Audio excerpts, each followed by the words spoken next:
नमस्कार मित्रांनो, माऊली ज्ञानेश्वर महाराज जेव्हा पांडुरंगाचे वर्णन करतात तेव्हा शब्दांनाही तेज प्राप्त होतं। विठ्ठलाचं रूप कसं आहे ते नुसतं डोळ्यांनी बघण्याचे नाही तर अनुभवायचं कसं असतं हे माऊलींनी अवघ्या 2 ओळीत सांगितलं आहे। आज आपण याच ओळींचा भावार्थ आणि त्याचा आपल्या आयुष्याशी असलेला संबंध पाहणार आहोत। माऊली म्हणतात, हे विठ्ठला, तुझ्या कपाळावर कोट्यवधी चंद्रांचे तेज झळकत आहे। चंद्र हा शीतलतेचे प्रतीक आहे।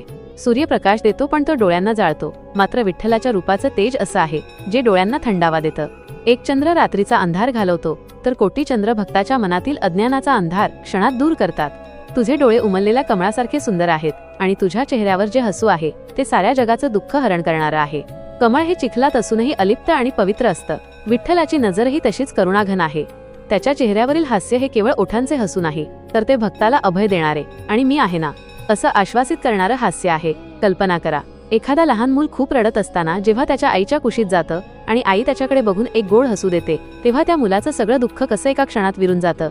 अगदी तसंच संसाराच्या तापामुळे थकलेला भक्त जेव्हा विठ्ठलाच्या या तेजोमय रूपाकडे आणि त्याच्या मंद हास्याकडे पाहतो तेव्हा त्याला जगातील सर्व सुखांपेक्षा मोठी शांतता मिळते। माऊलींच्या या शब्दांतून आपल्याला हेच समजतं की भक्ती ही भीतीची नाही तर आनंदाची आणि प्रकाशाची वाट आहे। विठ्ठलाचं हे रूप डोळ्यांत साठवलं की जीवनातील कोणताही अंधार आपल्याला घाबरवू शकत नाही। या संपूर्ण अभंगाचा भावार्थ जाणून घेण्यासाठी चॅनेलला सबस्क्राइब करा व बेल आयकॉनला दाबून नोटिफिकेशन ऑन करा, जेणेकरून नवीन व्हिडिओ आल्यावर आपणास पूर्व सूचना मिळेल। धन्यवाद।